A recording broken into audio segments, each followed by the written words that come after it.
चढ़ावा चोरी के मामले में 9 के खिलाफ एफआईआर, 8 को जेल, और ये 9वां आरोपी कौन है?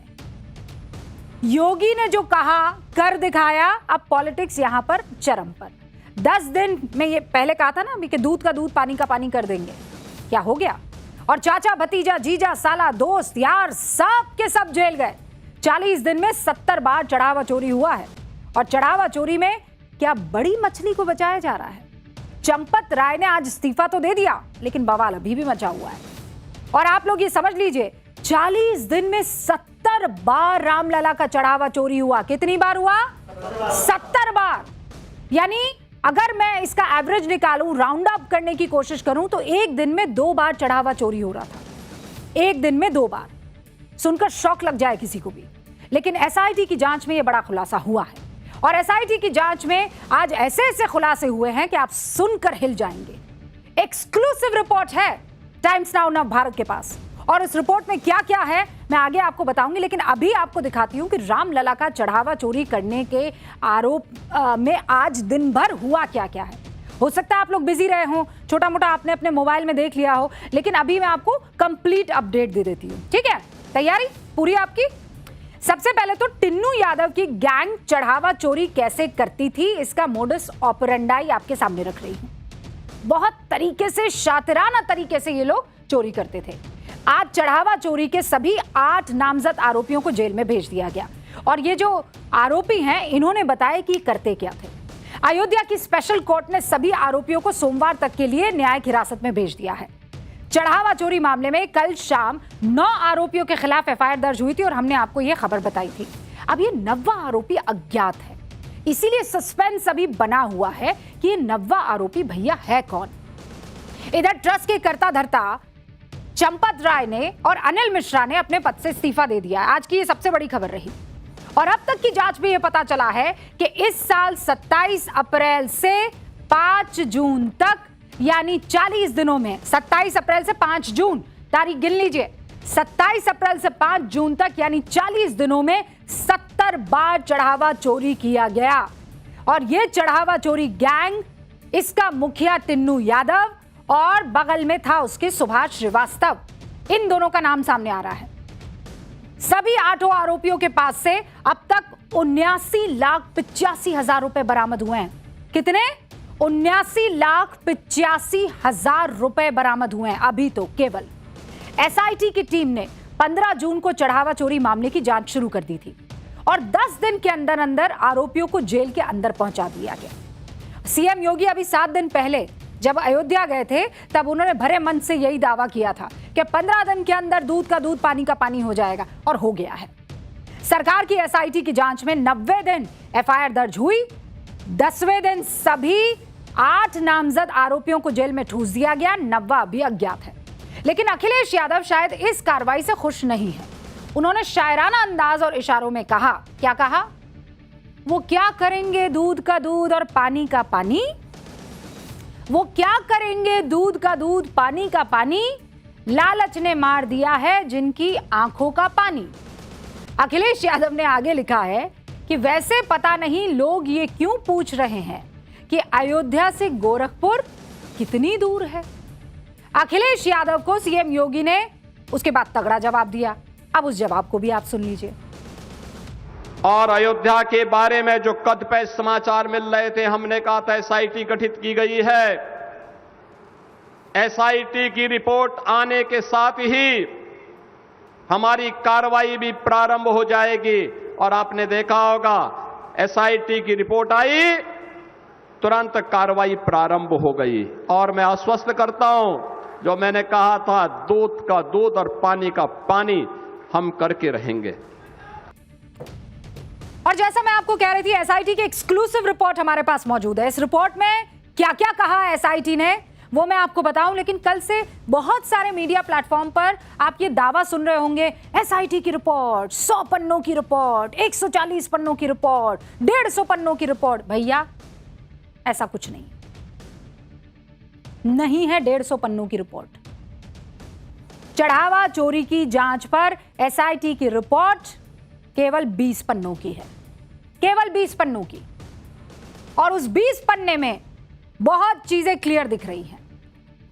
ना 150 पन्ने हैं, ना 120 पन्ने हैं, केवल 20 पन्ने हैं।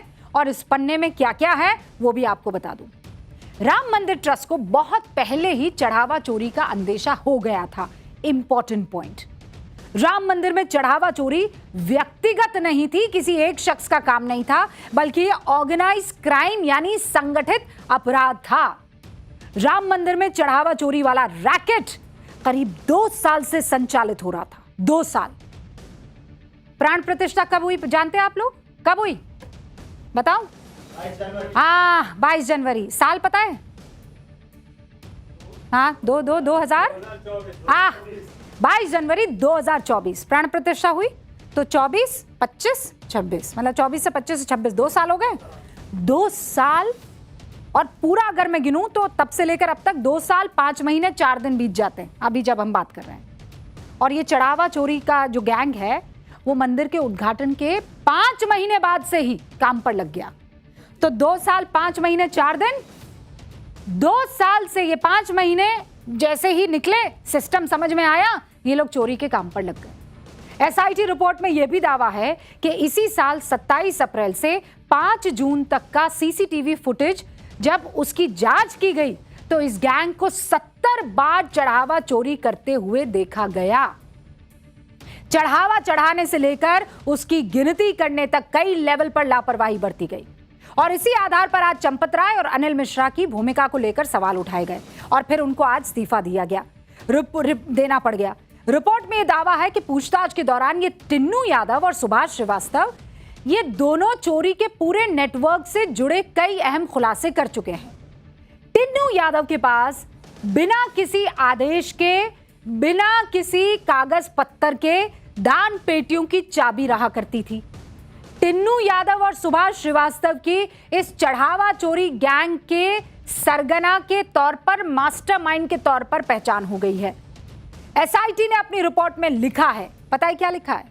कि सुभाष श्रीवास्तव ने बहुत शातिराना तरीके से चढ़ावा चोरी करने के लिए अपने लोगों को गैंग में अलग अलग जगह फिट कर दिया।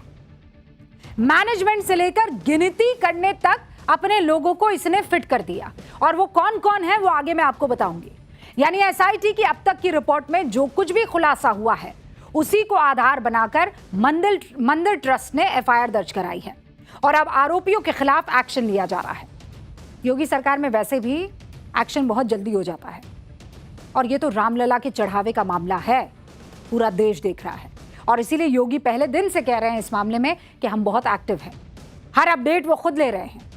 आज योगी ने इस मामले में राजनीति करने वाले लोगों को कैसे नसीहत दी, जल्दी से ये सुनिए, फिर मैं आगे बढ़ती हूं। भगवान राम का नाम लेने पर जो लोग गोली चलाते थे, आज वे कहते हैं कि आस्था के साथ खिलवाड़ हुआ। अरे आस्था तुम बताओगे हमें? आस्था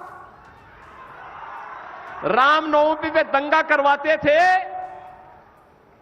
श्री कृष्ण जन्मोत्सव को बैन करते थे, कावड़ यात्रा को नहीं निकलने देते थे, दुर्गा पूजा में दंगा करवाते थे। लार का दंगा तो सबको याद है ही। बहन और भाइयों, ये लोग कहते हैं आस्था के साथ खिलवाड़ हुआ। इनके काले कारनामों का चिट्ठा जब खुलता है, याद करिए कांग्रेस ने देश को लूटा ही नहीं था, नोचा था। तो राम मंदिर चढ़ावा चोरी मामले में आप सुन रहे हैं योगी आदित्यनाथ कैसे विपक्ष जो आरोप लगा रहा है उनको पुराना अपना टाइम याद दिला रहे हैं। वैसे आज अरविंद केजरीवाल भी गए थे राम मंदिर, तो फिर जगह जगह उनके वो पुराने वक्तव्य याद दिलाने लगे सोशल मीडिया पर लोग, जिसमें वो कह रहे थे कि मेरी नानी कहती थी कि अस्पताल बन जाना चाहिए, ऐसी कोई बात। खैर, उससे महत्वपूर्ण चीज़ ये है कि चोरी के मामले में जो ये 8 किरदार इस वक्त जेल की हवा खा रहे हैं, ये है कौन, ये आप जानना चाहेंगे कि नहीं?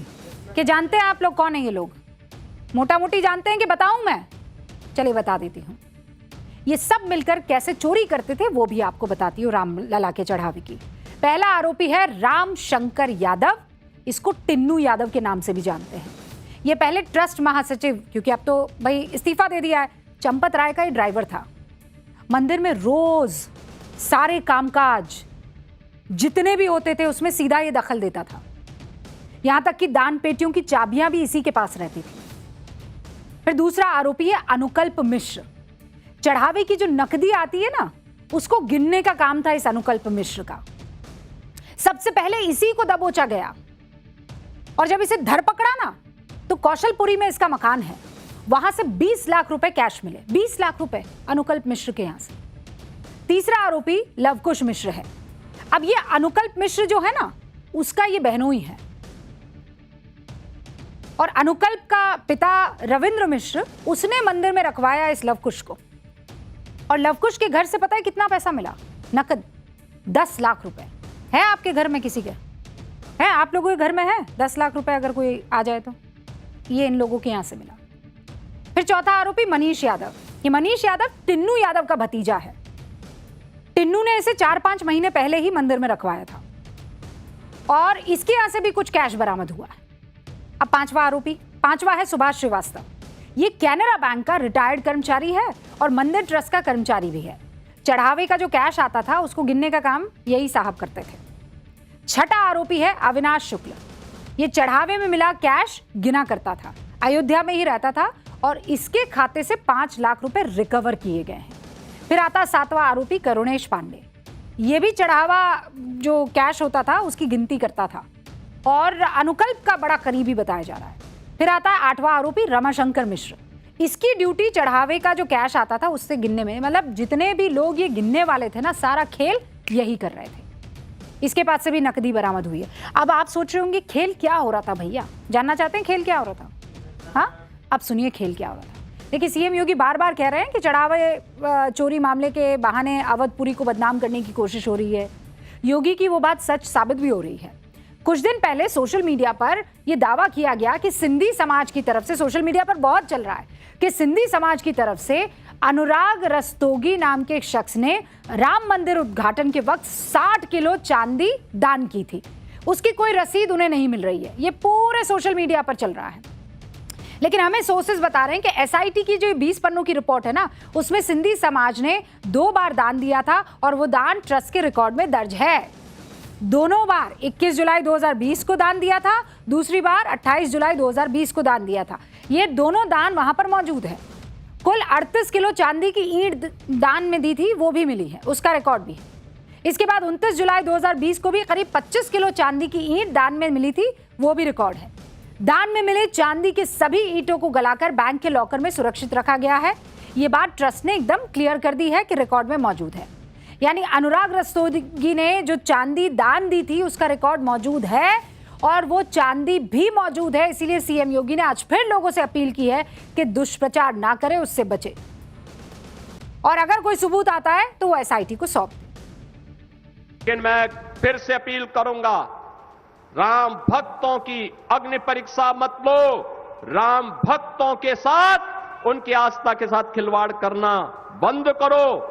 अगर तथ्य नहीं है, पुष्ट प्रमाण नहीं है तो आरोप प्रत्यारोप बंद करो और प्रमाण है तो एसआईटी को सबूत सहित प्रमाण प्रस्तुत करो। एसआईटी की सिफारिश के अनुरूप सरकार कार्रवाई को आगे बढ़ा रही है।